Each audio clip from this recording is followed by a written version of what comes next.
Hey guys, welcome back to my channel. Today I'm going to share with you an amazing French recipe. Honestly, one of my favorite things to eat while I'm in France.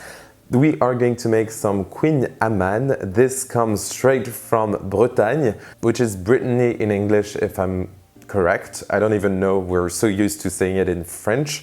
But it is an amazing part of France with beautiful landscapes and beautiful food as well. You eat really well there, and you can eat some Kouign Amann, which is filled with butter and sugar, so much caramel going on, and brioche, and it's just amazing. It's flaky, and I just love this recipe so much, and I'm sure you're gonna love it too. It's becoming quite famous and popular in the US and throughout the world. I've seen many in coffee shops, for example, in Seattle last year, or even in New York. So I'm sure that many of you already know what I'm talking about, but for those who don't, you're gonna wanna watch this recipe because you're gonna fall in love with it. So let's get right into it.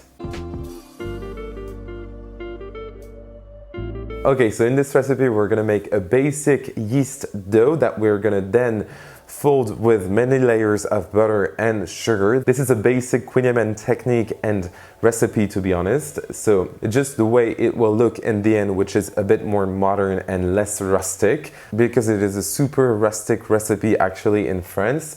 You wouldn't know that in a fancy coffee shop in Seattle, for example. And I'm going to start with the dough. So in my KitchenAid bowl, I'm gonna add some flour, to which I'm adding as well some salt, just to make sure that everything is well salted. And I'm also going to add some melted butter, just a tiny bit. This will add elasticity to the dough, and it's quite important in this recipe. And then we can add the yeast. As you can see, I'm not using some regular dry yeast, I'm using some fresh yeasts. I'm not sure you can find that in the country you're living in, so I'm just gonna add the equivalent in dry yeast form so that everyone can make this recipe, and honestly it doesn't make such a difference. So you can use both, and then I'm gonna add some warm water and mix this with my dough hook attachment on my KitchenAid until I have a nice and combined preparation. All right, you do not need to knead that much the dough, so after 3 or 4 minutes, you're done. We're just gonna let this rest now for about 30 minutes at room temperature. This will make sure that our dough rests a bit and that the gluten can relax before we put all of the butter and the sugar in, and then we can move on to the next step. It is now time for my favorite step of this recipe, which is smashing the butter into a square. Here, as you can see, my butter is cold and it's gorgeous looking, some French gorgeous butter. I mean, honestly, it's the best. And I'm just gonna use 2 pieces of parchment paper and just a rolling pin and smash it down until I have a square shape. It is super easy and so freeing. You will love this. Once you have the square, this is great. You can put it aside. If your dough is ready, you can move on to the next step, or you can put the butter in the fridge. You're not looking to have some hard butter. You just do not want it to melt, obviously, straight away. So I'm just gonna roll out my dough now that it has rested for 30 minutes, and I'm going to create somewhat of a square shape. This doesn't even look like a square, but honestly, you do not care. And then we can put our piece of butter in the center of it.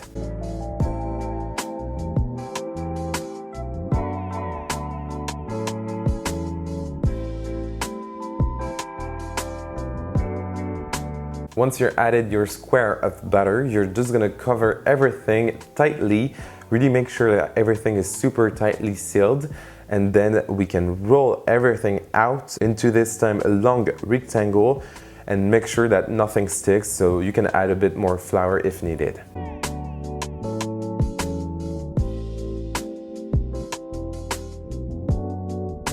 I have my long and thin rectangle, so now it is time to do the first fold. We are going to do 2 different foldings consisting of 3 folds actually, so 2 times 3 folds. And I'm going to add some sugar between each folds just to make sure that everything is super sweet and caramelized with the melting butter while it cooks. Amazing, you know that. And I'm basically going to cover all of my surface with some white sugar, and then we can do the folding and I'm going to fold in thirds, as you can see, adding some sugar in between each fold. And also you can use a brush if you have too much flour going on.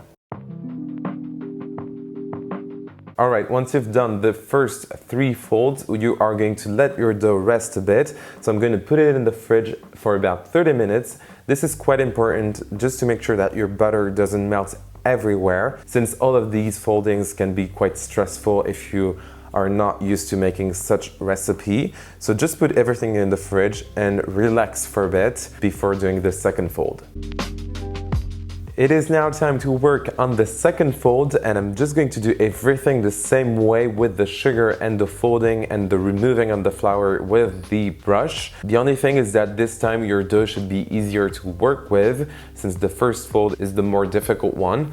So just be patient and just fold everything, and then you're gonna roll everything out as if you were making some cinnamon rolls.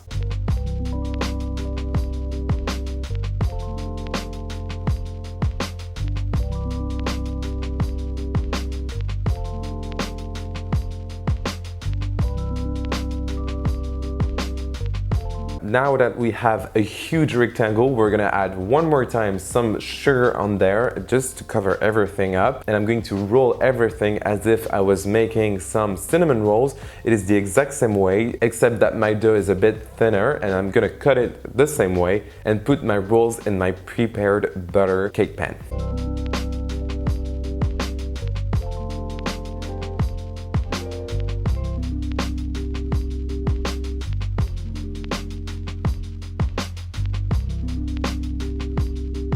Here I am using a 20 centimeter cake pan. This is a basic size pan for Kouign Amann, for example, but you don't have to make it this way. Obviously, you can do any way you prefer. This is just a modern take on classic Kouign Amann. And now we're gonna let everything rest, this time at room temperature, for about an hour and a half. You're just looking to have some puffed up, brioche looking dough. This will be filled with already juices of sugar and butter together. This is amazing. I'm so in love with this recipe, honestly. And then we can finally bake it.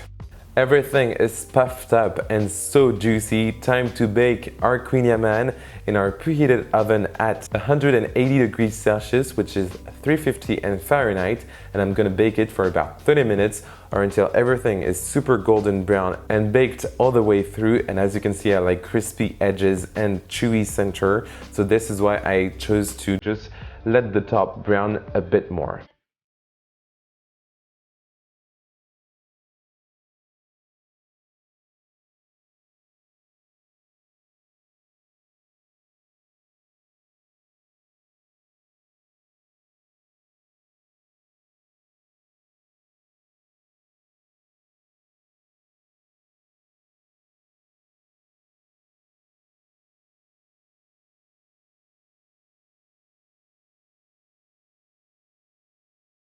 And there you go, this is how you make classic yet modern and contemporary Kouign Amann. I hope you enjoyed this video and that you are going to recreate this recipe. Honestly, you do not have to fear or be scared with all of the steps and all of the ingredients and so on. It is quite easy, honestly.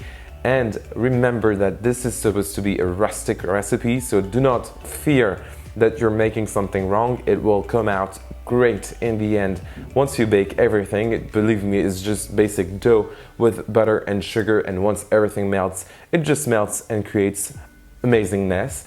So don't be scared and try this recipe. You can find the entire list of ingredients in the description box down below this video if you want to do so, along with my social media, so Facebook, Twitter, and Instagram. Please follow me on Instagram, you won't be disappointed. The pictures are amazing. And you can also share your creations with me. I will always reshare your creations if you tag me on Instagram. Will's Kitchen is the account. Please don't forget to subscribe to my channel to help me grow on YouTube, and give this video a like and a comment if you want to chat. And I will see you soon for another amazing recipe. Bye!